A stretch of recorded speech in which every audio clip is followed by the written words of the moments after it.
बारिश में तंदूरी मोमोज बेचने वाली बहू। 4 घंटे हो गए हैं लेकिन ये बारिश तो रुकने का नाम ही नहीं ले रही है। दादा दादी, हर बारिश में हमारी ये छत क्यों टपकती है? पता है, मेरे सभी दोस्त मेरे घर का मजाक उड़ाते। भगवान ने हमें इतना गरीब क्यों बनाया? पता नहीं बेटा, ये तो वही जाने कि क्यों उसने हमारी किस्मत इतनी दर्द भरी लिखी है। टपकती छत से सब परेशान होते ही हैं कि तभी राधिका चिकनी मिट्टी और कुछ पन्नी लेकर वहां आती है। जैसे ही बारिश रुकेगी तो चिकनी मिट्टी को हम पूरी छत पर अच्छे से लगा देंगे और उसके ऊपर ये पन्नी भी उड़ा देंगे। ऐसी हालत में भी तू हमारे लिए कितना कुछ कर रही है। कभी कभी तो हमें खुद पर शर्म आती है कि हमारी वजह से तेरी क्या जिंदगी हो गई है। ये कहते हुए शशिकला की आंखों में आंसू आने लगते हैं। थोड़ी देर में बारिश बंद हो जाती है और राधिका चिकनी मिट्टी और पन्नी लेकर छत पर जा रही होती है, जिसे देख। अरे नास बेटी, अब तो ये शराब की बोतल छोड़कर अपनी पत्नी की मदद कर। 7 महीने की गर्भवती होकर भी उस बेचारी को सब कुछ खुद करना पड़ रहा है। अगर मेरी इन बूढ़ी हड्डियों में जान होती तो मैं बहू को कुछ भी नहीं करने देता।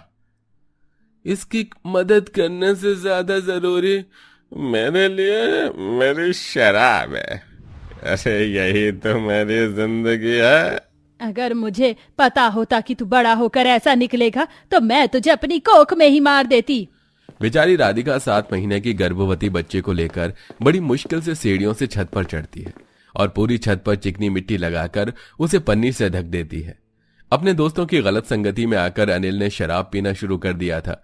अनिल शराब पीने में इस तरह मदहोश हो जाता है कि उसे अपनी गर्भवती पत्नी, 5 साल के बेटे और बूढ़े माँ बाप का कोई होश नहीं रहता। राधिका बहू, ये आटा कहाँ से आया? घर में तो था ही नहीं। दुकान से लेकर आई थी, बड़ी मुश्किल से दुकान वाले ने ये 10 रुपए का आटा दिया है। आज तो उसने आटा दे दिया, लेकिन कल से क्या होगा? मैं आप लोगों को क्या खिलाऊंगी? गरीबी के चलते पूरे परिवार को हर दिन भुखमरी का सामना करना पड़ता था, जिसमें सबसे ज्यादा खराब हालत गर्भवती राधिका की होती थी। राधिका आटा गूंथ चूल्हे पर रोटियां सेक रही होती है कि तभी बाहर बादल गरजने शुरू हो जाते हैं और देखते ही देखते तेज बारिश होने लगती है, जिसके चलते उनके घर के अंदर अब पानी आने लगता है। हे भगवान, ये क्या? अब छत से पानी टपकना बंद हुआ तो घर के अंदर पानी आ रहा है। शशिकला जैसे ही घर के अंदर आ रहे पानी को रोकने जाती है कि तभी उसका पैर फिसल जाता है, जिससे उसकी कमर में काफी चोट आती है। मेरी कमर। माँ जी, आप ठीक तो हैं? ज्यादा दर्द तो नहीं हो रहा? राधिका अपनी सास शशिकला को खाट पर ले जाकर लिटा देती है और सारे पानी को साफ करने लगती है। लेकिन इस बीच घर में पानी घुसने की वजह से राधिका की बनाई हुई सारी रोटियां गीली हो जाती हैं, जिसके चलते आज भी पूरे परिवार को फिर भूखा सोना पड़ता है। अपने परिवार की ऐसी हालत राधिका अब बाहर काम की तलाश में जाती है, लेकिन गर्भवती अवस्था में राधिका को कोई भी काम नहीं देता। अब मैं क्या करूं? मुझे तो कोई भी काम नहीं दे रहा। पूरे परिवार ने 3 दिन से कुछ भी नहीं खाया है। भगवान, अब तू ही मेरी कुछ मदद कर। अपने परिवार का पेट भरने के लिए राधिका बाजार में लगे कई ठेले वालों से खाने की मदद मांगती है, लेकिन हर कोई उसे भिखारी समझकर भगा देता है। लेकिन एक मोमोज के ठेले वाले को राधिका पर तरस आ जाता है और वो उसे अपने पास बुलाता है। अरे बहन जी, मेरे पास बस ये थोड़े से मोमोज ही हैं। आप चाहें तो इन्हें खा सकती हैं। भाई साहब, आपका बहुत बहुत शुक्रिया। मैं आपका एहसान कभी नहीं भूलूंगी। राधिका उन मोमोज को घर लेकर आती है, जिसे अब सारा परिवार मिलकर खाता है। या मोमोज तो खाने में बहुत अच्छे लग रहे हैं, मुझे एक और दो ना माँ। जब से ये बारिश का मौसम शुरू हुआ है तब से पकौड़े और कचौरी वालों के साथ साथ मोमोज के ठेले भी काफी भीड़ लग गई है। बारिश ने मोमोज वालों के भी अच्छी खासी कमाई होती होगी। अपने ससुर की बात सुन और बाजार में सभी मोमोज के ठेलों पर लगी लोगों की भीड़ को देखकर राधिका के मन में भी अब मोमोज बनाने का आइडिया आता है, जिसे वो घर में सभी को बताती है। लेकिन बहू, इस मोमोज के काम के लिए तो ठेले, अलग अलग तरह के बर्तन और मोमोज बनाने के लिए सारा सामान चाहिए, और हमारे पास उनके लिए इतने पैसे कहाँ हैं? शशिकला, तुम पैसों की फिक्र मत करो, मैं कहीं ना कहीं से पैसों का इंतजाम कर दूंगा। महेश अपने गांव के मुखिया के पास जाता है और उससे 2000 रुपए उधार मांगकर मोमोज बनाने का सारा सामान और एक किराए का ठेला ले आता है। राधिका बहू, ऐसी हालत में मैं तुझे अकेले मोमोज बेचने नहीं जाने दूंगी। मैं भी तेरे साथ चलूंगी। माँ जी, अगर आप मेरे साथ आओगी तो पिताजी और चिंटू का ख्याल कौन रखेगा? आप मेरी फिक्र मत करिए, मैं बिल्कुल ठीक हूँ।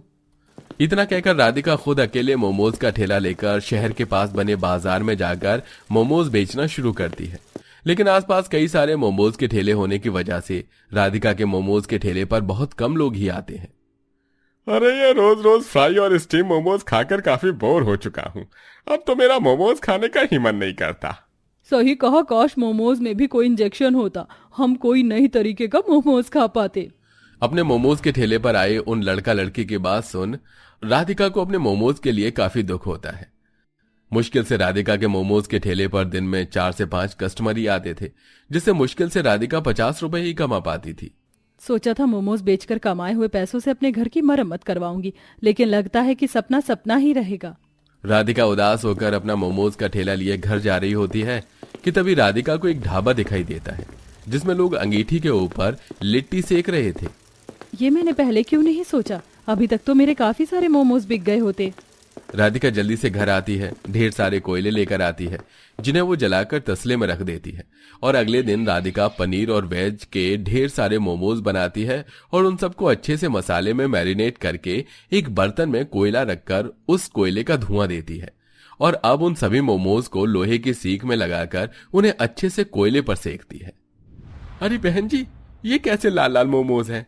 भाई साहब, ये तंदूरी मोमोज हैं।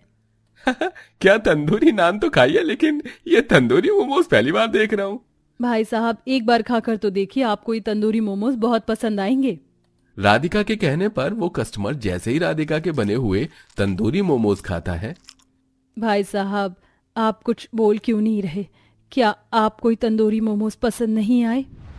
अरे बहन जी, सिर्फ पसंद नहीं बल्कि बहुत ज्यादा पसंद आए हैं। ये तंदूरी मोमोज तो सच में बहुत ज्यादा बढ़िया हैं। अरे भाई, मैं तो रोज रोज एक ही तरह के मोमोज खाकर पक गया था, लेकिन अब मैं रोज तंदूरी मोमोज खाऊंगा। मेरे घर के लिए भी पैक कर दीजिए, आज तो मेरे बच्चे तंदूरी मोमोज खाकर बहुत खुश हो जाएंगे।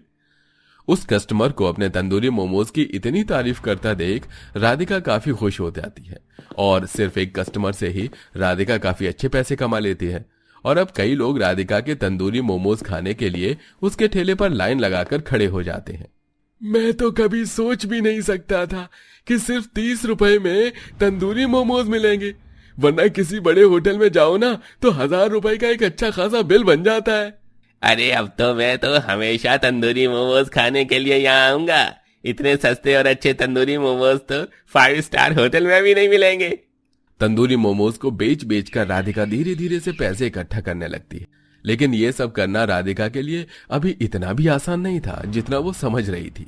ये अचानक मौसम इतना खराब कैसे हो गया? अगर थोड़ी बहुत भी बारिश आई तो मेरे तो सारे मोमोज खराब हो जाएंगे, और अभी तो एक भी प्लेट मोमोज की नहीं बिकी है। भगवान कृपया करके आज बारिश मत करना। राधिका भगवान से बारिश न होने की प्रार्थना कर ही रही होती है, लेकिन तभी जोरों की बारिश हो जाती है, जिसके चलते राधिका के सारे तंदूरी मोमोज बारिश में गीले होकर खराब हो जाते हैं। बेचारी राधिका आंखों में आंसू लिए बारिश में भीगते भीगते अपना मोमोज का ठेला लेकर जैसे ही घर पहुंचती है तो देखती है उसके सास ससुर और बेटा घर के बाहर खड़े होकर रो रहे हैं। क्या हुआ आप लोगों को? आप इस तरह बारिश में रो क्यों रही हैं? ज्यादा बारिश होने की वजह से हमारे घर की दीवार अंदर की तरफ झुक गई है, न जाने कब गिर जाए। कहीं और ठिकाना न होने की वजह से राधिका कुछ बड़ी बड़ी लकड़ियों की मदद से अपने ससुर के साथ मिलकर उन लकड़ियों को दीवार के सहारे खड़ा कर देती है और बारिश में बड़ी मुश्किल से अपना गुजारा चलाने लगती है। अपने परिवार की इस तरह की हालत देख अब राधिका शहर के बजाय गांव में ही अपने तंदूरी मोमोज बेचती है, जो अब गांव के लोगों को भी काफी पसंद आता है। ऐसी चीज तो मैंने पहले कभी नहीं खाई। ये तंदूरी मोमोज तो सच में बहुत बढ़िया हैं। आज तो मैं अपने परिवार को खाने में भी ये तंदूरी मोमोज खिलाऊंगी। गांव के लोगों को राधिका के तंदूरी मोमोज इतने ज्यादा पसंद आते हैं कि शहर से ज्यादा गांव में राधिका की कमाई होने लगती है, जिसके चलते राधिका जल्द ही अपने घर की अच्छे से मरम्मत करवा देती है और पूरे परिवार की जिंदगी ठीक होने लगती है। यहीं ये सब देख अनिल को भी अपनी गलती का एहसास होता है और वो अब हमेशा हमेशा के लिए शराब को छोड़ देता है। मैं शराब के नशे में इस कदर खो गया कि मुझे आप लोगों का दुख दिखाई नहीं दिया। जो मुझे करना चाहिए था वो सब ऐसी हालत में तुमने किया। न जाने किस मुंह से मैं आपसे माफी मांगू। ऐसा मत कहिए, शराब तो अच्छे अच्छे इंसान को अपने परिवार से जुदा कर देती है। अब आपने शराब छोड़ दी है और उससे बढ़कर आपके लिए कोई माफी नहीं हो सकती। सारा परिवार अनिल को माफ कर देता है। वहीं राधिका भी कुछ हफ्तों में एक प्यारी सी बेटी को जन्म देती है और अब दोनों पति पत्नी मिलकर तंदूरी मोमोज के साथ साथ कई तरह के मोमोज बनाकर बेचते हैं और जल्दी अपना एक मोमोज रेस्टोरेंट भी खोल लेते हैं।